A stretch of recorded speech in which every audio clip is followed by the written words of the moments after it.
Welcome, YouTube friends and family, to today's garden planning adventures of the Wellness Homesteader. So it's finally time. March has arrived and I am ready to start some seeds. I'm ready to start my planning. So today I actually have a friend who wants to learn more about gardening coming over. So we're going to sit down together and go through a few things. So once I got everything out, I thought, I don't have a video for tomorrow, for one. And number two, what a perfect thing to share with you. So the first thing, and I will link everything that I can in the description box. The first thing I want to show you is, y'all know I have kind of an obsession with binders, just saying, and organizers. And my homestead binder is getting so fat with the various things that I keep track of. I thought, I need a garden planner. And I actually saw this, Heather over at the Needy Homesteader had this binder, and I'm like, I must have that, right?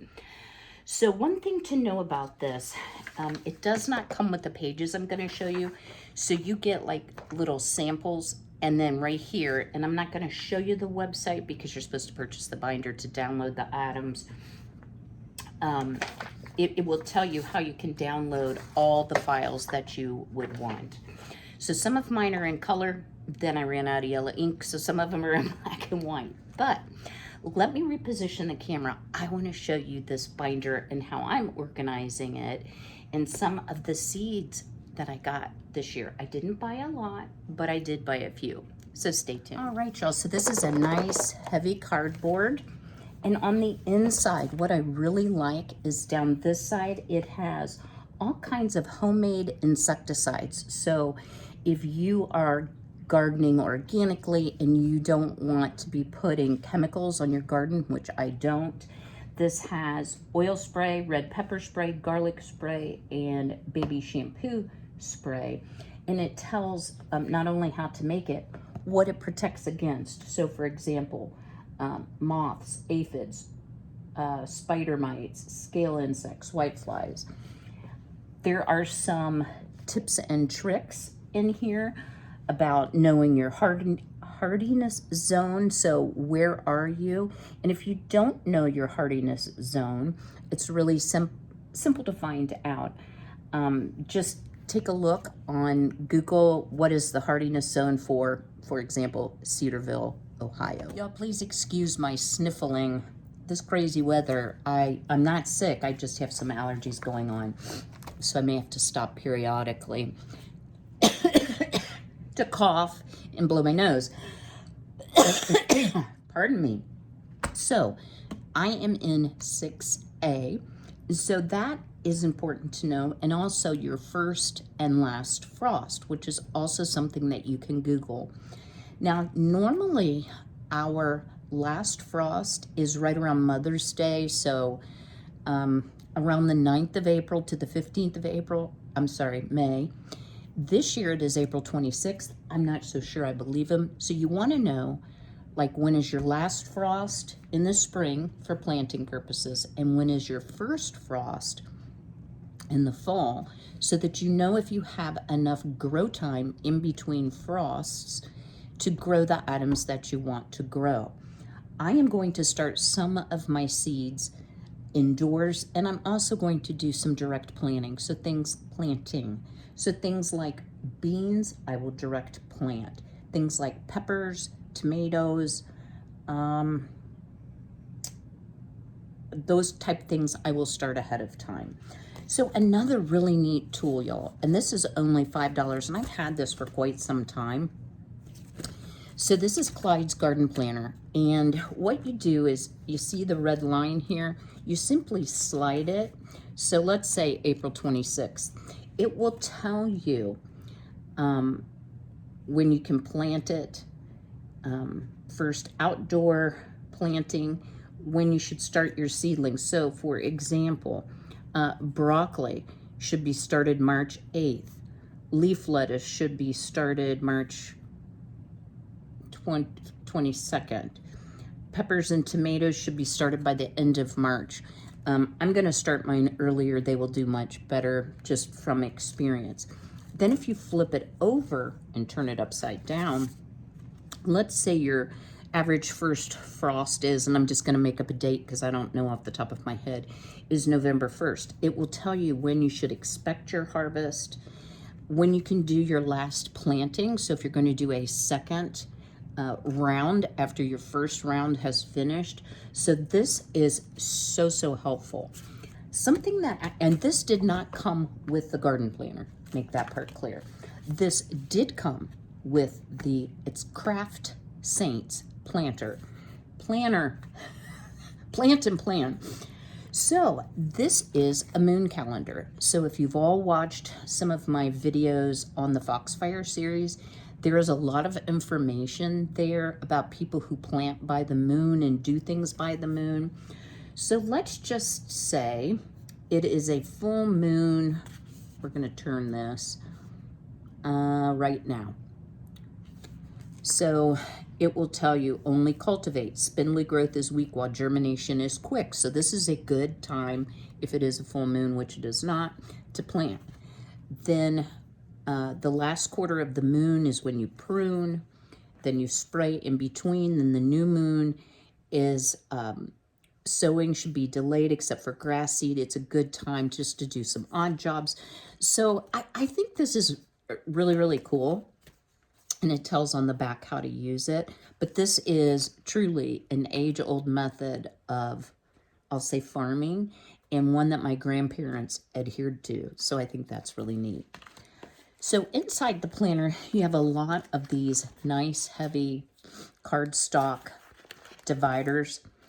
And they basically all just say plant, grow, and enjoy. But it does come with some tags. Some of them I've used, and some of them you can write your own topics.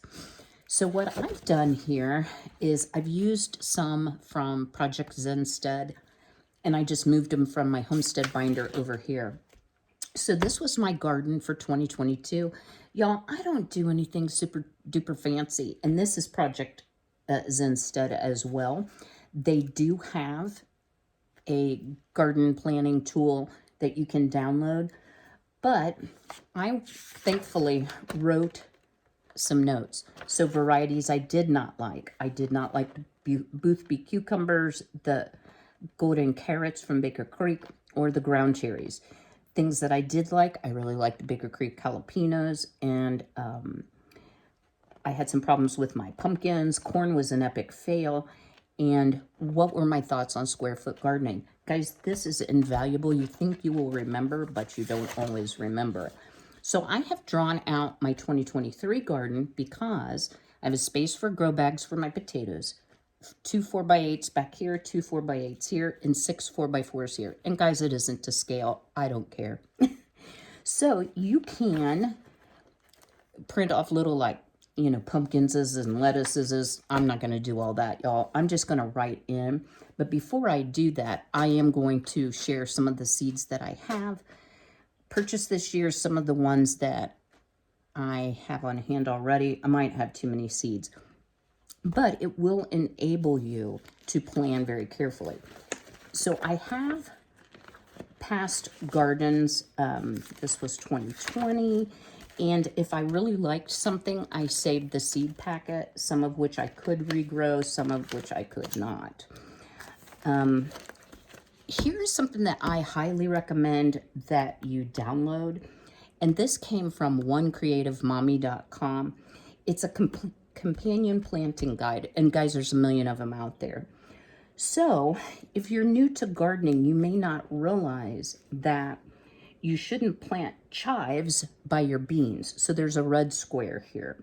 So as you're planning out, where am I going to put things? You can say, okay, well, peppers are good with, let me find some peppers here. They're good with basil, but don't plant them by my beans or my broccoli or my cauliflower. But they do go well with oregano, parsley, peas, rosemary, squash. So it really does help so that you're not planting things that are going to cross-pollinate, or like in the example of onions and potatoes not being planted together. Let's see if that, well, I know that that's a thing. Onion. They don't have potatoes because they are afflicted by the same pests, you don't want to plant them close together because it will transfer from one crop to the other. So this is a really helpful thing. Then for summer, for my growing season, what are my goals? What have I done for soil maintenance and improvement? I do amend my soil. I do use chicken droppings as well as compost that I've made. What my soil pH is, I do have a pH tester so that you can add acid or alkaline material to your garden beds. Some pests or diseases that I struggled with, and just any reflections. Also, if you're going to be doing perennial plants, or you just, let's say, you know, guys, I had blossom rot last year on my pumpkins. So this year I got a Halloween blend pumpkin. This is new to me, and early sweet sugar pie pumpkin. So I might want to track these for purchase again next year, or to decide whether I'm going to seed save because it did or did not produce well. So I think these pages are super helpful as well. It does have a place where you can keep track of an individual crop. It says my plants. But I am going to be doing some flowers this year. I'm going to share that with you just to help pollination. And, you know, what were the water requirements? What position did I put them in the garden? Which months did they do the best? This will help me next year if I want to have continual blooming, because honestly, guys, just because a package says it's an early bloomer or a late summer bloomer does not mean that's what's actually going to happen for you. So I thought that was also very helpful. In the back here, it does have some companion planting information. Also has some when to plant, but again, guys, it depends on your harding zone whether or not this is relative to you. Then back here, it talks about how to get rid of some pests that you have. And then it comes with a whole bunch of seed packet containers, which I think these are really nice because as I plant, I can put my empty packets in here, and then I won't have to be like, were those Burpee or were those, you know, from Johnny Seeds, or did I buy them at the dollar store? Because I've done a bit of all of that this year. All right, so lots of fun in this garden book, and it's pretty enough. I'm going to leave it out. So let's talk a little bit about the seeds I purchased this year and why. All right, everyone has talked about the Dollar Tree 4 for $1 seeds. So I purchased some Blue Lake green beans as well as contender beans, which those are actually my favorite. I do have, oh goodness, guys, looks like my pea and bean booster went everywhere.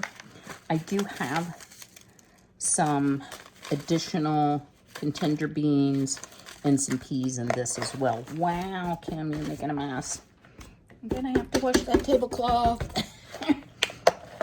So I'm gonna give these a shot. Beans are pretty easy to grow. They are a direct sow item for me, and it's something that I eat a lot of, and I have eaten through all but 2-pint jars of my green beans. I also picked up a cucumber. I had grown these fancy schmancy ones from Baker Creek, and I did not like them. They were called Boothby cucumbers. They were a yellow cucumber. I just wanted a muncher cucumber, something that I could eat. I do want to make some pickle relish. I'm down to 1-pint jar pickle relish. It's what I use when I make like egg salad or those type dishes. So pickle, or put on a burger type thing. So there's not a ton of seeds in here, and let's see what else we have. So I do have some fairy morse, so easy cucumber seeds, and these are the clay covered seeds, guys. So it's really handy sometimes when, I don't think I want to mix those right now. When you have teeny weeny little seeds, these are a lot easier to get spaced appropriately so you're not having to do so much thinning. I also had gotten some of this Chinese broccoli since we're in here, And this is 55 days to maturity. Tastes like a cross between asparagus and broccoli. And it is not frost hardy. Best planted in cool spring or fall conditions. So this will definitely be one of my spring planting. These are some more of the clay coated seeds. This says start indoors. And y'all, I'm going to take you in and show you how I'm going to try starting some of my seeds this year. All right, let's talk about just like random ones I bought. I think I bought all of these at Walmart. Oh, nope. This radish, I plant these in my veggie pod. I love me some radishes, so those were also Dollar Tree. This is butternut squash. I also saved some butternut squash seeds from the Amish market, butternut squash, so I'm going to try some of both this year. And then I've already shared my Halloween blend and my early sugar pie pumpkin. Y'all, I like to start my pumpkins indoors. It's 90 days to harvest or 110 days to harvest, so it takes the full grow season. It says sow in average soil and full sun after all danger of frost. So I'm going to try direct sowing these this year. Now, I know I was bitter about Baker Creek, y'all, but they do have varieties of seeds that I can't find anyplace else. So I have some black tomatoes. Aren't those beautiful?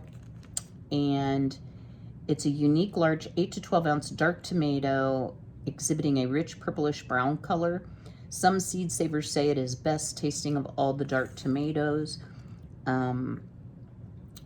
Sprouts in 7 to 14 days. So I do my tomatoes inside. I also got a paste tomato. I wasn't super impressed with my Roma tomatoes last year. They did produce, but they were very small tomatoes, so I'm going to try this. And then, of course, I need all the peppers. Y'all know my love of spice. So I got the yellow monster pepper. I thought these would be really nice for preserving. I am loving having canned peppers, y'all. It just makes such a difference. This was a free seed. It's a type of lettuce that will actually go in my veggie pod. A California Wonder Pepper. This tomato is called a carbon tomato. It was the winner of the 2005 Heirloom Garden Show Best Tasting Tomato Award. Smooth, large, beautiful fruit, more of a complex flavor that makes purples famous. Start indoors 6 to 10 weeks before last frost. So we're right on time for those. I was so impressed with Craig's Grande jalapenos. Guys, I thought, oh, I've got more jalapenos than I'll ever get through. Not true. Don't have much left. And then I've heard really good things about the Sugar Rush peach pepper. It is a hot pepper. Long peach colored fruits are packed with loads of super sweet tropical flavor and seeds that bring a smoky, complex heat. Need all the peppers, right? And I won't even show you all the ones I have over here. So that was my Baker Creek. Now this is the first time I've ever ordered from Johnny's. And I've also heard mixed reviews, but I really want to try to grow stevia. And y'all, is there even any stevia in there? Oh, there's like 2 seeds in that. Wow. Okay, not impressed. A mixed zinnia, a triple berry cut flower, summer breeze mix, which is after last frost, so 1/2 inch deep. Plants dislike root disturbance, but sowing indoors and transplanting out the first crop can be a successful way to have early sunflowers. These are sunflowers. And then another type of zinnia. So I really do like having flowers in my garden. If you watch my channel for a while, you know I always have some. So that's exciting. My son also saved me Sunrise Sugar Bomb grape tomatoes and Sunrise Orange Spice cherry tomatoes. So I will be planting those for him. And guys, I honestly have all the seeds, just saying. So I do want to put in some carrots. I'm very low on carrots. I will be doing onions. I will be doing potatoes. And not only am I going to start peppers and tomatoes from seed, I'm also probably going to purchase some plants, and I would like to try to do some cabbage, but I'm not going to do that from seed. I have some turnip, and it seemed like there was one other thing. So, you know, everybody better scooch up together in the garden because I want to plant them all. So let me take you into the dining room. I want to show you something that I purchased, oh, Lord, guys, after start of seed season last year because it was on clearance. A way I'm going to try starting some of my seeds. Stay tuned. So in past videos, you've seen me use my Aerogarden, and what I actually learned is it's super expensive to buy their seed starting kits, and I figured there had to be an easier way. So last year they came up with this seed starting system. So what you have here is a hydroponic way to grow seeds into plants. This seed starting system is super cool, guys. So I've got to find the little pluggy bobber. I'm not quite sure how this works, but we're gonna figure it out together. Ooh, not like that. Okay, I may have to do this off camera because I don't want to break it. So basically what happens, I don't have the guts in there. You put this in, then they have little plugs that you put in, and you can start so many seeds at once. I just think this is going to be so much easier. Then once the plants get very big, because they're obviously going to get overly crowded, I have a way to up pot them.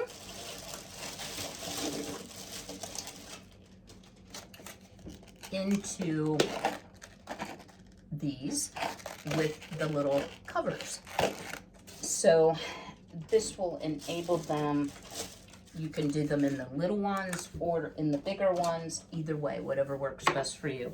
I have ordered some organic soil. That's just my preference. Hello, Frankie. Frankie's like, what are you doing in there, Mom? Why is I not in there? So I think it's going to be a different year this year. I think it's going to be a lot easier. I also have some peat pots. That's hard to say. So I can actually pull a plug once it's sprouted and plant it directly into a peat pot with some organic soil once they get to a certain size. So I will take you on this journey with me. First thing I got to do is figure out how to get that thing apart. I don't know why I can't get it apart. There's directions. I'll read the directions, y'all. All right, stay tuned for some final thoughts. All right, I got everything together. Let me just turn this light on. Light on, there we go. Haven't used this for a little minute. So this is what it looks like once you get your water in your Aerogarden and your seed starting system installed. Wasn't hard to do. One thing I will tell you, if you've had failures with your Aerogarden, it can really be affected by super hard water. So I did use RO water for this. You could use distilled water as well. And I have kind of made myself a key because even though I kind of know what things look like as they start to grow, one tomato can be very difficult to tell from another tomato. And I'm sorry about the bad angle, guys. So all you need to do here is open your seeds and you just drop a seed inside that hole that is in each one of these little plugs. I don't know how well you can see that. I'm trying not to destroy the seed packet because I don't plan on using all, oops, well, sorry about that, y'all. So we'll push that down in there. Wow, that's a big seed for that. Let me try a smaller seed. Yeah, so here we go. garden season 2023. Woohoo! So, yeah, I think I'm gonna just do like that many.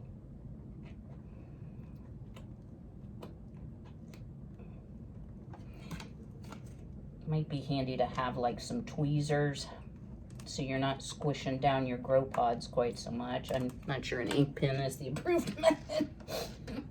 So I hope you've enjoyed today's little glimpse into what garden season is going to look like for me. I'm wishing all of you a very happy 2023 gardening season. I hope you're getting started if it's appropriate in your area. I will keep you updated just in other videos on how the seed starting system is working. Again, I'm not going to use all the seeds, so in case we have some sort of failure, I have a backup plan and I don't have to go buy more seeds. And again, a lot of things will be direct, so I will see you all next week. But in the meantime, do me a favor and go ahead and smash that like button. Drop me a comment. What do you think of hydroponically starting your seeds this year?